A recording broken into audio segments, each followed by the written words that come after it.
Napagtatanto na ng mga propagandista ng Rusya na kabilang sila sa nabibigong kulto. Ang buong sistema ay nauuwi na sa kahibangan. Habang dumarami ang patay sa Rusya sa frontline, nagmumungkahi na ang mga elitista ng mapaminsalang solusyon. Palitan ang mga sundalong Ruso ng aso sa frontline. Ang nakakagulat na ideyang ito ay hindi galing sa kung sino mang tao lang sa telebisyon ito, ay galing mismo sa isang politiko ng Rusya. Ang kabaliwang ito ay isang direktang palatandaan ng desperasyon. Bumibigo ang kulto ni Putin dahil napatunayan niyang ang mahalaga lang sa kanya ay kapangyarihan. Inaaresto na niya ang mga pro-digmaang personalidad at tinatatakan bilang kalaban ng Estado. Ang alitang ito ay nagbunyag ng pinakamalaking kasinungalingan ng Kremlin. Pinapakita nito na kahit tapat ka pa, pwede kang tanggalin kung mabantaan ang mahal na leader. Kumpirmado na ang kinatatakutan ng mga elite. Unti-unting bumabagsak ang Rusya ni Putin at winawasak ng kulto ang sarili. Magsimula tayo sa video na ito na ipinost ng isang sundalong Ruso sa harapan.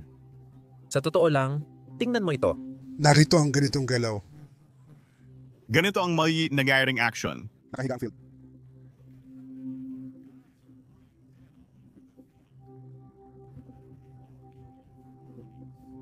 Yung ikatlong batalyon, tatlong batalyon ay naubos at ngayon kami naman ang ipapadala nila. Ngayon, susunod na kami agad. Kapag normal na tao ang nakakita ng clip na ito, sasabihin nila, siguro dapat may gawin tayo para, alam mo na, mabawasan ang mga nasasawi. Hindi pa nila sinisisi si Munting Vladimir na nagpasimula ng espesyal na operasyon. Hula ko lang, alam ng karamihan sa mga Ruso na kapag ginawa mo yan, posibleng mahulog ka mula sa bintana ng apartment sa Rusya. Kaya ano ang solusyon na iniaalok ng mga Ruso? Gusto nilang palitan ang mga sundalo ng mga aso. Pinakamasama pa dito, hindi ito ideya ng kung sino lang. Galing ito sa isang politiko sa Rusya. Sila ang nagpapatakbo ng gobyerno ng Rusya. Pakinggan mo ito. Huwag ninyong isaalang-alang ang akin. Maaring katawa-tawa ang mungkahi ko pero naniniwala akong may sapat itong dahilan batay sa ating sitwasyon. 2 linggo na ang nakalipas. Noong 2 linggo nakalipas, nagpadala kami ng bagong batch ng truck na may mga materyales sa konstruksyon para suportahan ang paggawa ng pasilidad na panangga. Sa malas, hindi maganda ang nangyayari doon. Siyempre, ang layunin ay maprotektahan ang lahat ng naroon. Siyempre, isinasagawa namin ang mga misyong ito. Namamatay ang mga lalaki dahil pumirma sila sa kontrata. Ito ay sinasabing legal. Kaya marahil dapat nating pag-isipang mabuti at muling uriin ang lahat ng mga hayop na ito bilang may pananagutan sa serbisyo militar bilang Mga sundalo at ipadala sila roon para linisin ang mga minahan. Bakit hindi? Ganun ba? Kasi tulad ng sabi natin, may mga serbisyo at organization na nagpoprotekta sa mga hayop. sige, tara. Ilagay natin sila sa ibang kategorya. Para hindi tayo gumastos ng 70 milyon, magagamit na lang natin ito sa mga kailangang materyales sa construction. Ngayon sa mga frontline ng SMO, Ngayon tayo. Ang hangganan ng pakikisalamuha. sa totoo lang, isa itong Opsyon. Bakit? Hindi? Bakit hindi? Kung tapat ako, di ko alam kung deserve ng mga asong Ruso ang ganung buhay. Kaya may mas magandang ideya ako. Imbes magpadala ng sundalo o asong Ruso, mas mabuting ipadala ni Putin ang mga robot na ito. Kung tapat ako, parang mas magaling pa ang mga munting ito kaysa sa mga sundalong Ruso na walang natatanggap na pagsasanay.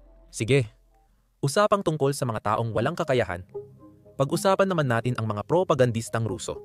Mukhang may ilan sa kanila na naiinis sa Western media sa paraan ng pagbabalita nila doon. Inaaresto na rin ni Putin ang mga sumusuporta sa digmaan. Labis na naiinis ang Russian war blogger na si Roman Alkin sa artikulo ng The Economist tungkol sa alitan sa mga Russian pro-war commentator kamakailan. Ngayon, bago natin tingnan kung ano ang sananok, ang sinabi ng taong ito na si Roman, na talaga namang nakakaaliw, silipin muna natin ng mabilis kung tungkol saan ang artikulo ng The Economist. Nagbabanggaan ang Russian military blogger sa sarili nilang rehimen.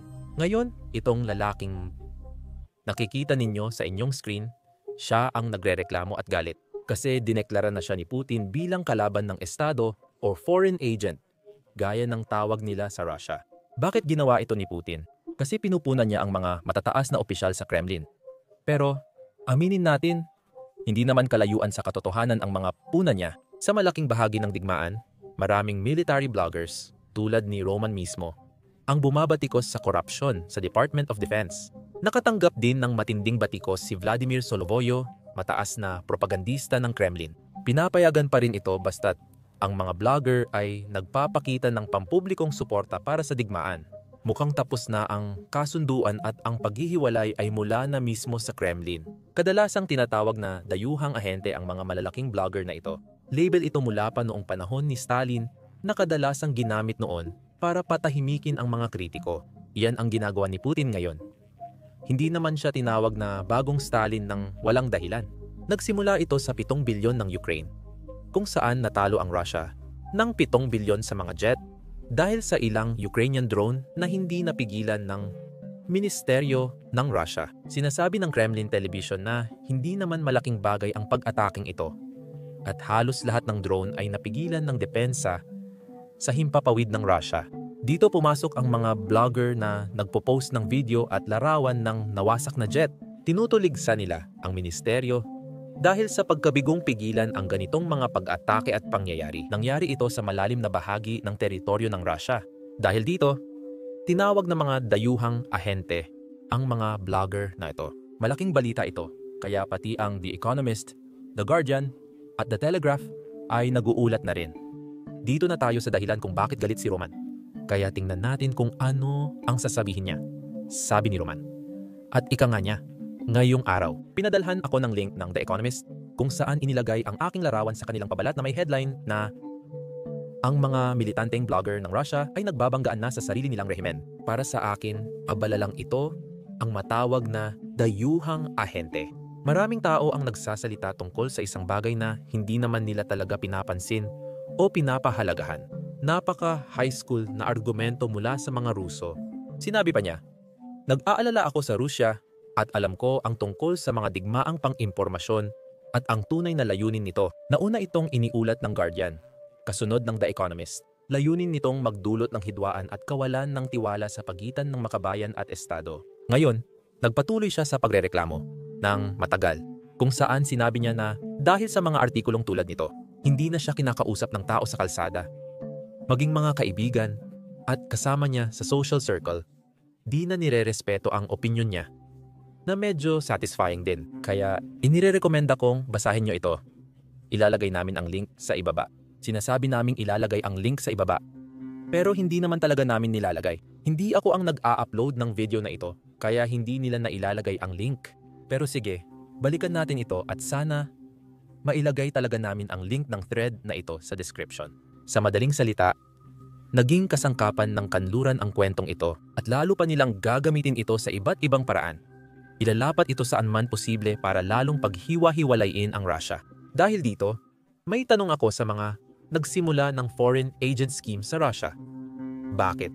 Akala mo ba natanggal mo na ang mga regional na kaaway na ikaw din ang gumawa para sa sarili mo at mga kasama mo? Binigyan mo ang totoong kaaway na bumobomba at pumapatay sa ating mga mamamayan ng information cannon na paulit-ulit nilang gagamitin laban sa estado. Ngayon, puro iyak na lang siya tungkol sa lahat ng ito. Pupunta tayo sa mahalagang bahagi dahil may mga tao sa Rusya na umaatake sa mga ito dahil sa coverage ng mga ekonomista. Gayunpaman, si Boris Yakimenko, isang henyo na alagad ng telebisyon, propagandistang si Vladimir Solovoyo, na alam mo, madalas nating napag-uusapan sa channel na ito. Sabi ng alagad, patunay ang artikulo ng Economist na banyagang ahente si Roman. Nagpo-post ng tweet itong si Boris sa kanyang Telegram. Pumapabor na ang Economist sa mga terorista, ekstremista, at banyagang ahente. Sila ang kalaban. Ang mukha at bandila ng laban na ito ay ang dayuhang kalaban. Roman Alakin! Kailangan pa ba ng ebidensya? Naalala mo bang seryoso akong inakusahan ng lahat? Na ahente ng military intelligence. Pumunta ako sa konsyerto sa simbahan at nag-usap kami tungkol sa Gothic na sining sa bakuran. Nandyan ang ebidensya ng intelihensya. Ipinapakita lang nito na lumalala ang alitan sa loob ng Russia. Sabi nga ni Napoleon, kapag nagkakamali ang kaaway mo, huwag mo silang gambalain. Ngayon, nakakatawa dahil kahit ang pinakamalaking palabas sa Russia, ang Vladimir Solovoyov Show, ay umaamin na hirap ang ekonomiya ng Russia. At oo, may mga pagkakamaling nagawa Pero hindi si Putin ang gumawa ng mga pagkakamali, kundi ang lahat ng iba pa. Ang ekonomiya natin lumalabas na ay dumaranas ng pagbagsak. Lumalabas na ang ekonomiya natin ay bumabagsak. Bago pa niyan, naibigay na ni Trump ang kanyang mga pagsusuri tungkol sa ating Ekonomiya. Saan? saan nanggagaling ang ideya na bumabagsak ang ekonomiya ng Russia. Ito ba ay dahil bumagal ang ating antas ng paglago? Bumaba pero Artificial ang pagbagsak ng ating paglago, itinakda ito ng mega regulator para labanan ng inflation. inflation? Hindi nito naabot ang layunin. Ngunit ngayon, ang kawalang kayang lutasin ang problemang ito sa nakikitang hinaharap ay nagdulot ng sitwasyon kung saan ginagamit ito ng ating mga kalabang geopolitikal bilang alas sa kanilang laban sa atin. Tulad ni Goat? Hindi ko sinisisi ang iba dito. Then ngayon, iyang tanong ay hindi kung sino ang dapat sisihin, kundi kung ano ang dapat gawin tungkol dito. Ito ang dating estratehiya ng mga Ruso na matagal na nilang ginagamit. Ang Rusya ay may mga tsar kung saan ang publiko at kahit ang mga tao na kabilang sa mga elite pero hindi naman talaga alam mo na bahagi ng administrasyon. Kahit noong panahon ng Tsar, sinisisi nila ang lahat maliban sa Tsar. Sila ay naninisi sa mga tao sa paligid nila. Sinisisi nila ang mga tao. Nagpapayo sa Tsar, pero hindi siya kailanman sinisisi. Pero tuwing may magandang nangyayari sa bansa, syempre, ang kredito ay napupunta sa Tsar.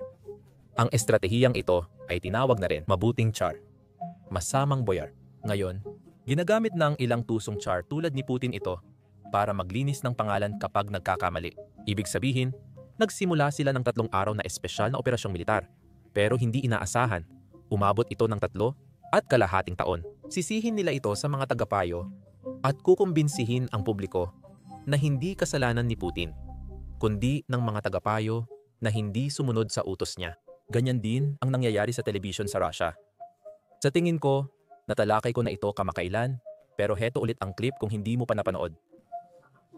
Sa totoo lang, mahina ang ating estado. Mahina ito. Ginawa ito para maging mahina.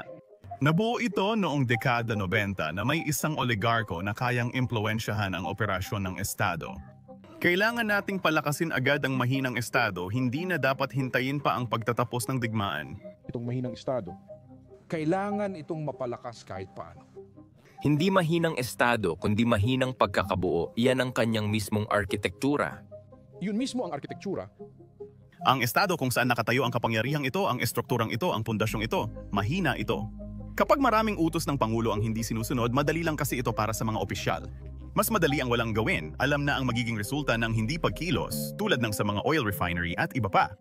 Tama. Kung mas madali ang hindi paggawa ng kahit ano, maintindihan kung ano ang magiging resulta ng hindi paggawa ng kahit ano kasama ang parehong mga non-player character at iba pa. Hindi kayang pilitin ng estado ang opisyal na ito dahil wala itong mekanismo. Mas nakakatakot pa nga doon. Mas nakakatakot pa kaysa doon. Noong dekada 90, ginawa natin ito na nagdulot ng irresponsibilidad dahil walang naging responsable doon. Walang sino mang responsable. Akala natin ang mga ministeryo ang namumuno sa mga sektor na dala nila, pero hindi ito totoo. Ang mga pangalan na dala nila sa totoo lang ay hindi naman talaga akma. Nitong mga nakaraang linggo, ilang video namin ay na-demonetize at nirestriktahan. Malamang dahil ayaw ng YouTube sa ilang clip mula sa front lines ng Ukraine. Hindi advertiser-friendly para sa YouTube ang war clips, kaya nilalagyan nila ito ng restriction. Ito ang dahilan kung bakit namin ginawa ang sarili naming platform, Business Basics. Ginawa namin ito mula sa simula, kaya wala kaming mga restriction. Sa ganitong paraan, mabibigyan namin kayo ng uncensored na coverage sa Ukraine at buong mundo.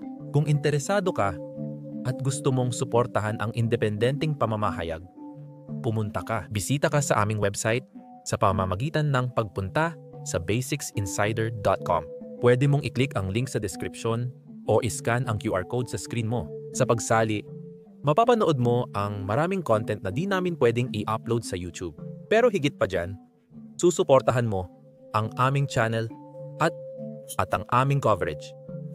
Kaya maraming salamat. Ako si Sam at magkikita tayo sa susunod.